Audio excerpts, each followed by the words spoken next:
Hey, I'm Haley. Hey, I'm Michaela. And we're Extension in the Kitchen.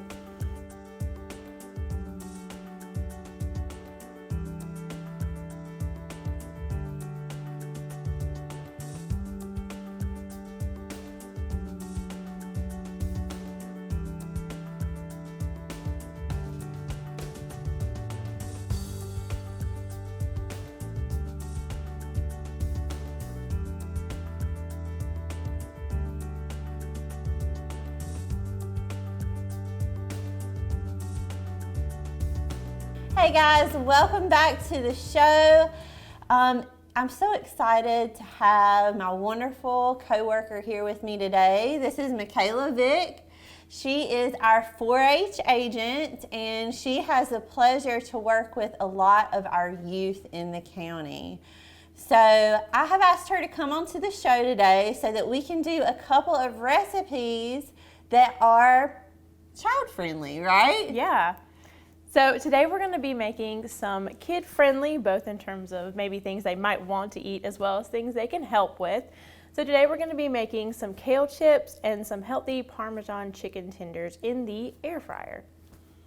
Yeah, and the air fryer is a great tool to have at home. It doesn't heat up your whole house like the oven does and stuff like that. And so it's really a tool that a lot of folks enjoy and want to learn more about. There's all different kinds of brands of air fryers, and so we don't necessarily promote a specific brand, but it is a great way to maybe use a little bit less fat when you're cooking. And so typically your chicken tenders would have a lot of unhealthy fats on them, and so we'll find that these are a little bit healthier of an option that hopefully you and your family will enjoy. All right, so let's get started. We're actually going to start with our kale chips, right? Yes. Okay, perfect. So tell me what to do. So we've already washed our hands, so we're ready to work safely in the kitchen. So we're going to come over here. We've also washed and dried our kale already. So we're going to take this kale and we're going to tear it. You're going to tear it away from the stalk here. Okay. To where you just have the leafy portion, and then you just simply lay it on your pan. You don't have to grease your baking sheet or your baking pan. Now, Michaela, does it matter if I start at the top or the bottom of my stalk, or? Either way. Okay. So once you get down here into these more sparse patches on the stalk, you're not going to get as much, but this stuff is still fine to use too. Okay. So, and we want to keep our chips about the same size, or does it matter? It can vary. Okay. Yep. Perfect. And so, do you make kale chips a lot? I do. My mom actually got me hooked on these. So really? I was really skeptical at first because, you think kale chips, and I don't know about that. But, they're actually very easy, pretty quick, and they're very low calorie and healthy for you. Absolutely. A lot better than your typical chip, I'm sure. Probably. Yes. And this is something that kids could easily do, is help out with tearing these off, and Absolutely. kind of a fun activity for your kids in the kitchen. I like it. And you can pack these pretty tightly onto these baking sheets. I wouldn't stack the kale on top of itself, like on top of other pieces, but Okay. they can be put together pretty tightly. Okay, so is it about time for us to move to our next pan? Let's move to this one.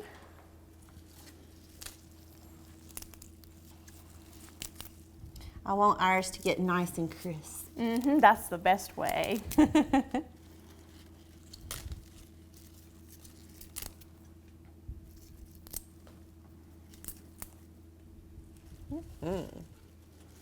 I love kale. I have not ever, believe it or not, I've never made kale chips before. But I do like to put kale in a lot of salads, or even I put it in stir fries. I even use the stalk because it adds a little bit more of a crunch. But it probably wouldn't make a good chip.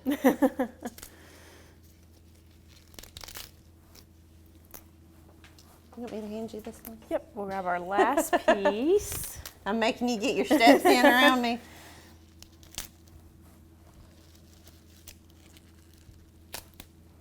All right. going to be a great way to get in some extra veggies for the day too.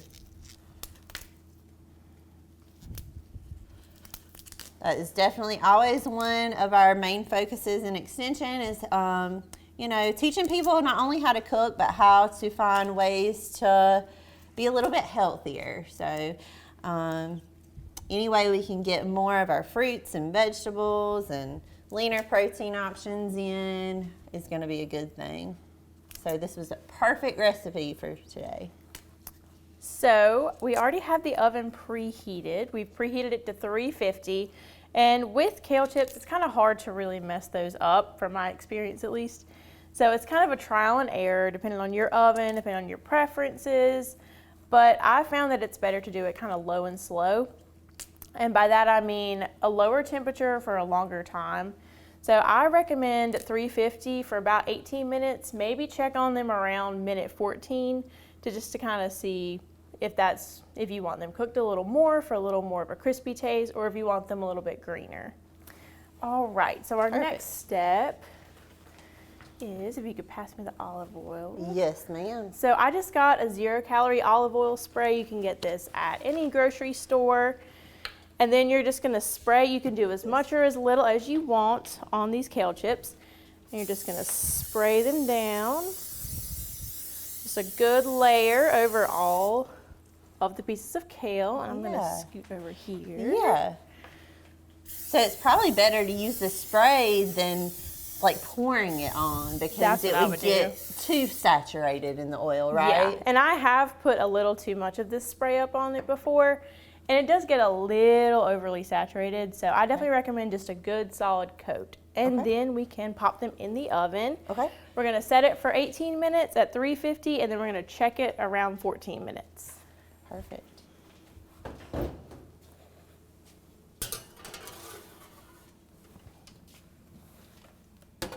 If that'll fit in there. Yep. Perfect. All right. All right. And we will set our timer. Is that it?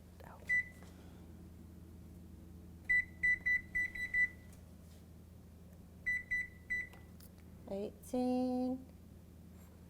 Good. All right, we are set for 18 minutes. Awesome.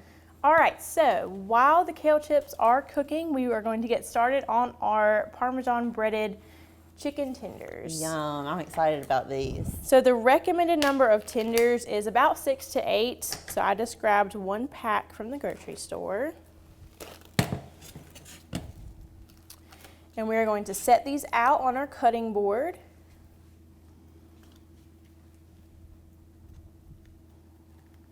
This is probably a little more than 6 to 8, but that's all good. More for us. Yep.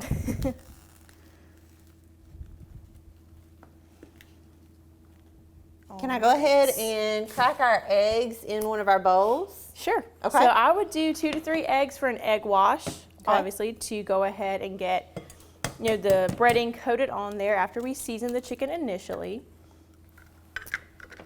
And then we're gonna take some garlic powder, some salt, and some pepper. And we are going to drizzle that over our chicken.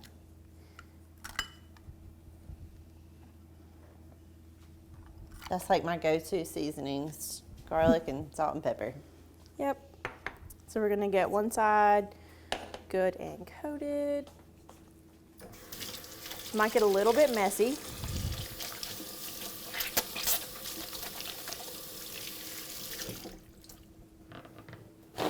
And then we are going to sprinkle the same mixture over the other side, what's left of it.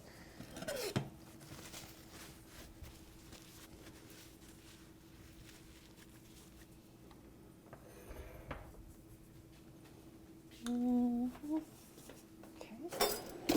All right. And we can flip those back over.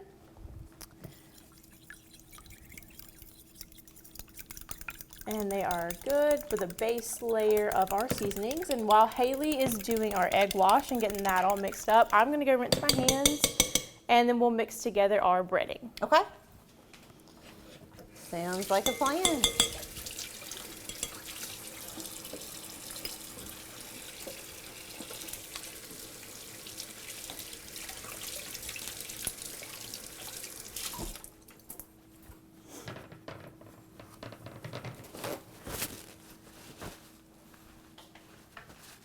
All right. So for our breading, we have 1/2 cup of breadcrumbs. These are Italian style basic breadcrumbs. You can also find these at any grocery store. Okay. Any brand. Then we have 3 tablespoons of grated Parmesan, my favorite. And then we also have some garlic powder. Right A little bit here. more garlic powder. And so we've already done a base layer of seasoning with that, so we're only going to put a little bit into our breadcrumb mixture. Sounds good. That's when you can season with your heart. All right, and I have a little mixing spoon or a fork or a whisk. You want me to put them in the egg and you can put them in the... Sure. Okay. And then we can plop them straight in the air fryer from there. Okay. If we have enough room for all of them, hopefully. All right, so we're just gonna put them right in here, right? Yep. And then I will open up our handy dandy air fryer. Just gonna toss them right over there for her to get a little bit more seasoning on. All right, coat them just as little or as much as you would like. And we're going to place them in the air fryer. And I love how quick and convenient air fryers are too. Oh, I do too. So easy. I use mine all the time. Love it.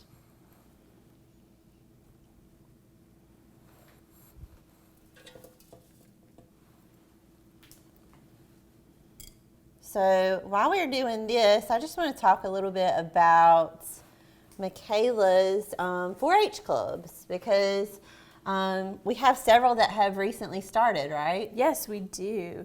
So we have a new cooking club, and Haley heads that up. They meet on the, is it first Tuesday? Yes, the we month? have a meeting coming up very soon. Yep, first Tuesday of every month from 4 to 5, and the meetings are usually here. We also have a new livestock club. They meet on the second Tuesday, I believe, from 6 to about 7. They usually meet here at the Agri-Civic Center, but sometimes you can also find them on farm visits, which is a really great way to kind of get involved with local agriculture at a young age. Here, I don't think we have quite enough room to put all of them in there. That's all right. Well, we can kind of do one batch and we'll make another one later. I'll take the smaller one. All right. There we go. All right, so let me wash my hands one more time.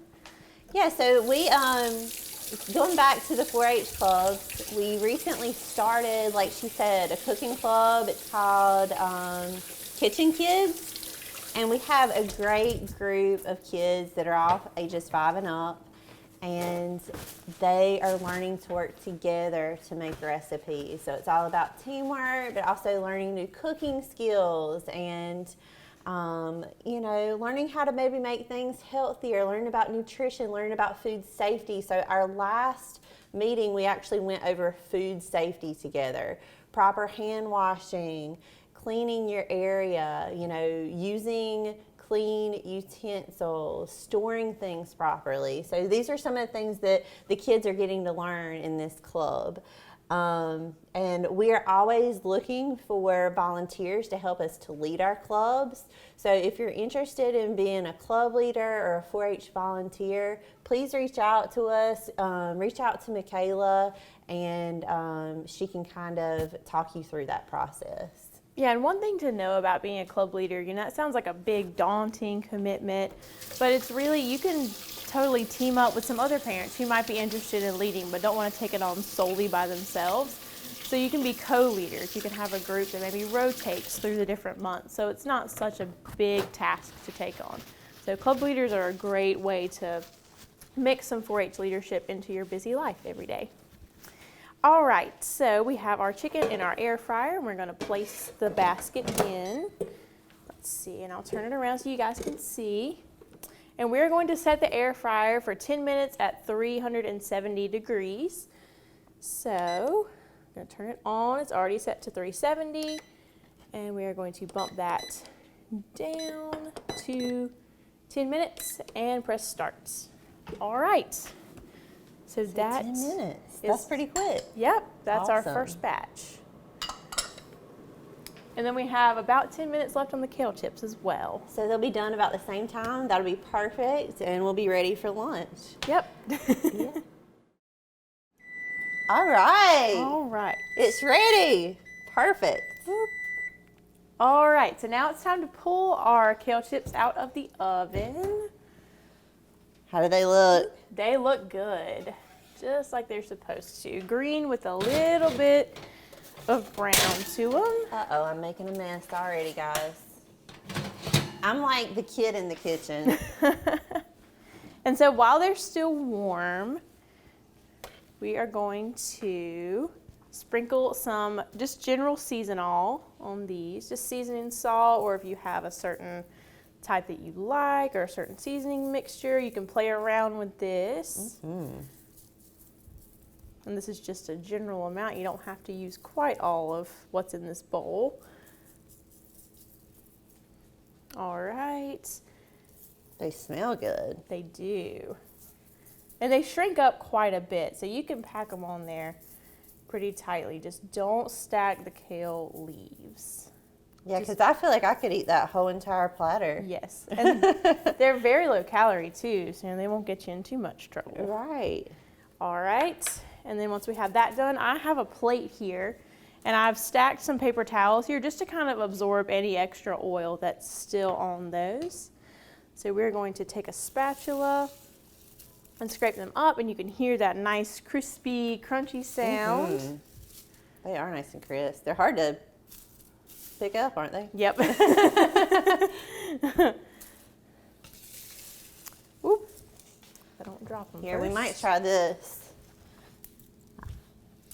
I'm wondering if I can like kind of pick it up, and then you can kind of spatula them onto the plate. And if you have help in the kitchen, this is a great alternative. All right. Don't leave any kale chips on there now. We worked hard for those. And a farmer worked hard to grow this kale. Yes.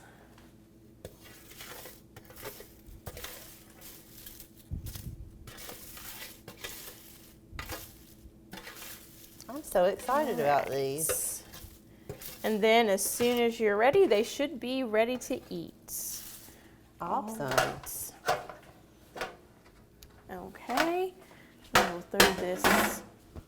We actually might use our spatula to get the chicken tenders out of the air fryer, so they are done as well. Perfect timing. Turn it a little bit more.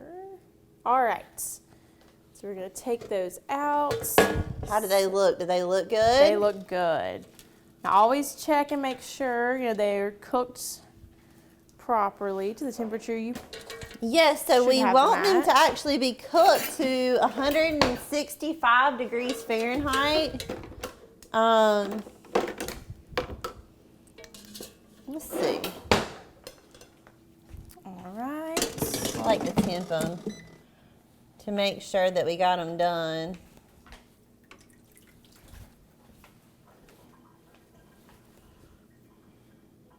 All right, and we're at 165. Perfect.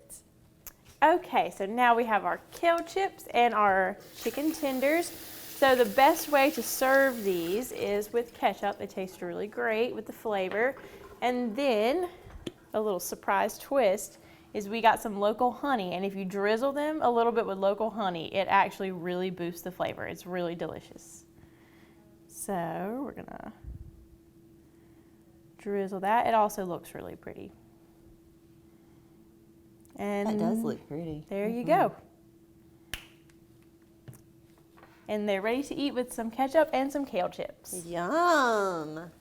All right. So before we dig in, I wanted to talk a little bit about our 4-H Summer Blast. Yeah. Okay. So this is our summer program that we've done for, I don't know how long we've done it for. A long time. long time, right? Right. So tell everybody, if they're not familiar with 4-H, or if they're not familiar with your Summer Blast 4-H program, kind of what they can expect and, maybe some of our classes that are still available. Yeah, so Summer Blast is a series of local day camps during the summer. They're typically a few hours a day, either 1 day a week or 3 to 4 days a week. Most of our camps have really filled up fast this year, but we do have some really great opportunities for teens. So we're taking a day trip to NC State. We're going to go tour the campus, eat on campus, kind of get a good feel for what it would be like to attend NC State. And we're also going to go to the NC State Dairy Unit, tour the new dairy museum that they just opened up a couple years ago, and have some Howling Cow ice cream to finish off the day. We also might even be able to throw in a little Carter Finley tour as well while we're in Raleigh.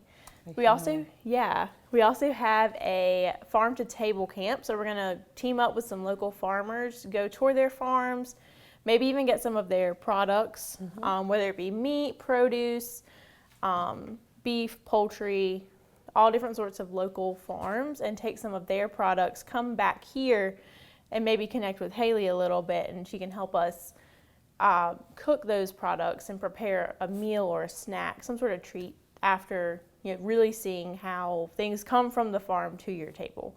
So those are some really great opportunities for our 14 to 18-year-olds. We also have several spots available in our Livestock Camp. This was super popular last year. Our livestock agent, Caitlin, did a great job with it.